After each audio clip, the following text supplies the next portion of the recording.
আমি বহুত হ্যাপি। আমি সানডে মানে কি দিলে আমি খুশি হবো, মানে আমার কাছে এরকম দেবার মতো কিছুই নাই। তা অসুবিধা হয়েছিল আপনার? আমার অসুবিধা, আমি প্রথমে দুবাইতে আসলাম, মানে আমার পাওয়ে মানে হাঁটিতে পারতাম না। আচ্ছা। পাওয়াতে আমার প্রবলেম করা শুরু হয়েছে। তখন আমি এখানে স্পেশালিস্ট দেখাইছি 3টা। হ্যাঁ। তখন মানে এটা এক্সরে হয়েছে, এটা হয়েছে, কিন্তু কোনো বেমার ধরতে পারছে না যে দুবাইতে। হ্যাঁ। হ্যাঁ। তারপরে এখানে স্যারে মানে আমার টেস্ট দিছিল।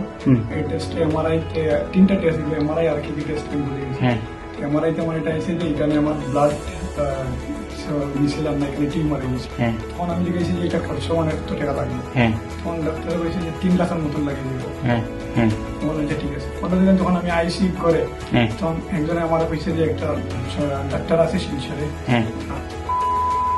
হ্যাঁ। তখন আমি ভাবলাম যে ডাক্তার বলে গেছে ঠিক আছে, আমার সব রিপোর্ট আছে। হ্যাঁ। আমি আইসি স্যার বলে সম্বুধ স্যার। হ্যাঁ।